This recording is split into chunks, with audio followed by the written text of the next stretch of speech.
সাল পর্যন্ত তো আওয়ামী লীগ এখন পর্যন্ত ক্ষমতায়। আওয়ামী লীগের ভোটাররা কাদেরকে ভোট দেবে এই প্রশ্নের জবাব কিন্তু 5ই আগস্ট থেকে আমি দিয়ে আসছি।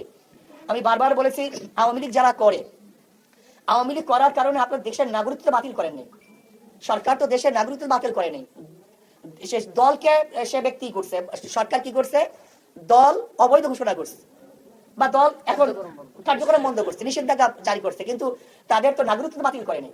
যদি তারা দেশের নাগরিক থাকে তাহলে তার নাগরিকত্বের গ্যারান্টি দেওয়ার দায়িত্ব কার? সরকারের।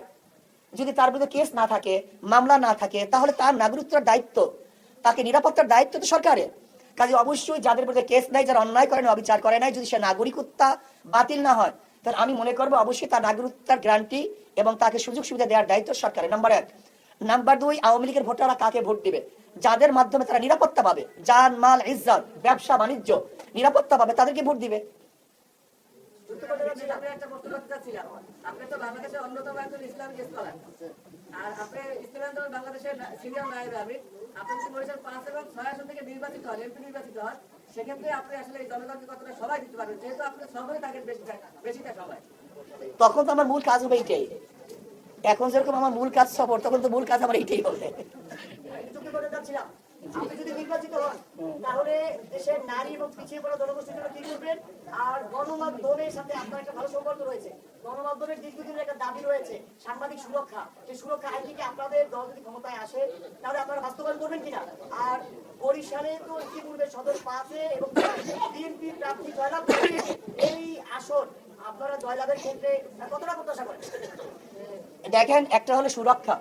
আমরা শুধু সাংবাদিকদের নয়, বাংলাদেশের প্রত্যেকটা নাগরিককে সুরক্ষার ব্যবস্থা করবো ইনশাআল্লাহ। প্রত্যেকটা নাগরিকের সুরক্ষা কিভাবে দিতে হয় সেই ব্যবস্থা আমরা করব। আমি কালকেও কর্মী সম্মেলনে বলেছি, তোমরা খাদেম হও, রাজনৈতিক কাজটাকে খেদমত মনে করো, এটা ভোগের বা ব্যবসার জায়গা মনে করবে না। এটা আমি কালকে আমাদের কর্মীদেরকে বলছি। এর জন্য আমরা মনে করি রাজনৈতিক খেদমত এটা ব্যবসার জায়গা না। এতদিন ক্ষুধার্ত ছিলাম, এই বক্তব্যটাই হলো আমাদের ধ্বংসের মূল কারণ। এতদিন ক্ষুধার্ত ছিলাম, এই বক্তব্যটা হলো সমস্ত ক্যান্সার, এটা ধ্বংসের কারণ। কারণ রাজনৈতিক আমরা ক্ষুধা নিবারণ জায়গা মনে করি, আসলে রাজনৈতিক ক্ষুধা নিবারণের জায়গা নয়, বরং এটা খেদমতের জায়গা, সেবার জায়গা। আমি আমাদের নেতা কর্মীদেরকে সেবার জন্য তাকিদ করছি, প্রশিক্ষণ দিচ্ছি, আমরা সেবা করবো। নাম্বার 1। নাম্বার 2, আপনারা জানেন ইসলাম নারীদেরকে সবচেয়ে বেশি সুরক্ষা দিয়েছে, নারীদের অধিকার বাস্তবায়ন সবচেয়ে বেশি করেছে। কিন্তু ব্রিটিশ এবং পাশ্চাত্যদের যে নিয়ম যে কানুন, তাতে আমাদের নারীদেরকে সুরক্ষা করতে পারে নাই, বরং আমার নারীরা সবচেয়ে বেশি ধর্ষিতা হচ্ছে, ইফতিজিনের শিকার হচ্ছে। আমার মা বোনরা সবচেয়ে বেশি আজকে বিবাহ বন্ধনের বিচ্ছেদ ঘটাচ্ছে। আজকে আমাদের সমস্ত মা বোনরা বেশি, অধিকাংশ মা বোনরা এসিডে দগ্ধ হচ্ছে। আজকে দেখা যায় আমার ওই তিন্নি ফিন্নি সহ বহুত মা বোনেরা জেলের মধ্যে ঢুকে মরছে। ইসলাম এমন সুরক্ষা গ্রহণ করবে, আমার একটা মা বোনের ইজ্জত হানি হবে বলে আমি মনে করি না। এবং আমার প্রত্যেকটা মা বোনের অধিকার, তাদের শিক্ষা, চিকিৎসা, তাদের বাসস্থান। অনেকে মনে করে, যেমন একজনে বলেছে যদি আমরা ক্ষমতায় যাই তাহলে 8 ঘন্টা থেকে 5 ঘন্টা কমিয়ে আমরা তাদেরকে বেতন বাড়িয়ে দেবো। আমাকে প্রশ্ন করছে আপনারা কি করবেন?